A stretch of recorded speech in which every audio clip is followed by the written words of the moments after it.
کرنا چاہتی ہے اور اسے بہت شدید ندامت ہے، تو اب وہ کیا کرے؟ کیا اس سے نکاح ختم ہوگا اور اس کی توبہ کے لیے کیا شرط ہوگی؟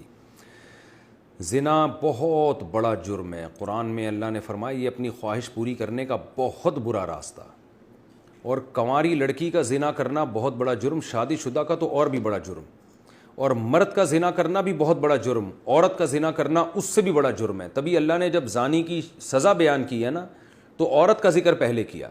قرآن ہر چیز میں مرد کو پہلے ذکر کرتا ہے، عورت کا بعد میں۔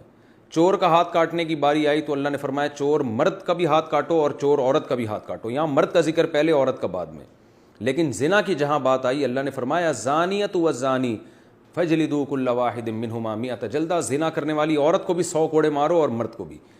تو یہاں عورت کا ذکر پہلے اس لیے کیا کہ عورت میں زنا کی رغبت کم ہوتی ہے اور اس میں حیا بھی ہوتی ہے، اس کے باوجود اس کا زنا کرنا یہ بہت بڑا جرم ہے۔ مرد کا بھی زنا کرنا بہت بڑا جرم ہے، سزا اللہ نے دونوں کی ایک رکھی ہے، لیکن حقیقت میں یہ فرق ہے ان میں، یعنی عملی طور پر دونوں کی جرم میں فرق ہے۔ اب سزا اللہ نے ایک کیوں رکھی ہے؟ اللہ کی حکمتیں اللہ بہتر جانتا ہے۔ تو شادی شدہ عورت اگر زنا کرے تو یہ اتنا بدبودار جرم ہے کہ قرآن کہتا ہے کہ اگر یہ ثابت ہو جائے گواہوں سے اور اقرار سے ایک مخصوص طریقے سے، تو ان کو زمین میں گاڑ کے پتھروں سے ہلاک کر دو۔ تو اس لیے بھائی اگر کسی عورت سے بھی یہ جرم ہوا ہے یا مرد سے، تو یہ بہت بڑا جرم ہے، ہلکا نہیں ہے۔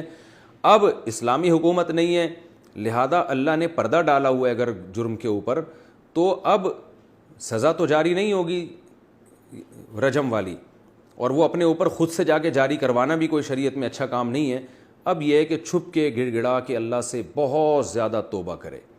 اللہ غفور الرحیم ہے، بڑے بڑے گناہوں کو معاف کر دیتا ہے، اور آئندہ کے لیے ولا تقربوا الزنا، قرآن کہتا ہے ایسے کام بھی مت کرو کہ زنا کی طرف تمہاری رغبت ہو۔ تو اس خاتون کو چاہیے کہ خوب گڑ گڑائے اللہ سے اور کچھ صدقہ خیرات بھی کرے، اور دوبارہ من تاب وآمن وعمل عملا صالحا، جیسے اللہ نے سورہ فرقان میں فرمایا جو توبہ کر لے گا اور اپنے عقیدے کو مضبوط کر لے گا اور آئندہ نیک اعمال اختیار کر لے گا، تو اللہ اس کے گناہوں کو معاف کر دے گا۔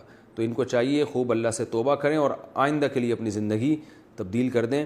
اللہ غفور الرحیم ہے، اور پھر سچی توبہ کرنے کے بعد اس جرم کو بھول جائیں، نہ کسی کے سامنے تذکرہ کریں، نہ خود سوچیں ایسے جیسے کبھی کیا ہی نہیں ہے، ایسے اپنے بارے میں یہ ذہن میں رکھیں کہ جیسے میں نے کبھی یہ کیا ہی نہیں ہے، بار بار اس کو سوچیں نہیں۔ پھر ناجائز تعلقات میں لیے گئے تحفے کا حکم، اگر کسی کا ناجائز ریلیشن ہو اور محبت میں تحفے کا لین دین ہو، تو کیا اب ان تحفوں کا حکم کیا ہوگا؟ کیا وہ واپس کرنا ضروری ہیں؟ اگر اب اس بندے سے رابطہ نہیں ہے تو کیا اس سے رابطہ کر کے اسے سارے تحفے واپس کیے جائیں یا اس کی قیمت واپس لی جائے، یا اس کی قیمت واپس کی جائے؟ اس بارے میں رہنمائی فرمائیں۔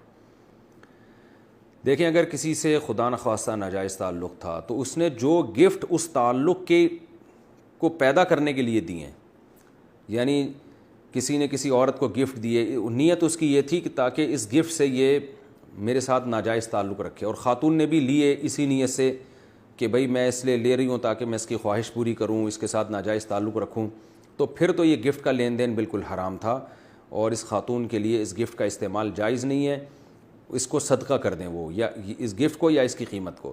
لیکن اگر ایسا نہیں تھا، گفٹ کی بیس یہ نہیں تھی کہ یہ تعلق برقرار رہے، تو ناجائز تعلق تو برا ہے، لیکن گفٹ اس بیس میں نہیں دیا گیا تھا، تو پھر اس گفٹ کا جو لینا ہے وہ گفٹ حرام نہیں ہوگا۔ ہاں یہ ضرور کہیں گے ناپسندیدہ ہے، نامناسب ہے، بہتر تو یہی ہے کہ اس کو بھی گفٹ، یعنی اس کو بھی صدقہ کر دیا جائے، لیکن اس کا صدقہ کرنا پھر لازم نہیں ہے۔ البتہ یہ کوئی پاکیزہ اور حلال طیب میں شامل نہیں ہے یہ چیز، کیونکہ نامحرم مرد اور عورت کا کوئی اس طرح کا لین دین جبکہ ان کی نیتیں بھی ٹھیک نہ ہو، یہ بہرحال مکروہ اور ناپسندیدہ ہے، لیکن اس کو حرام نہیں کہیں گے اس صورت میں۔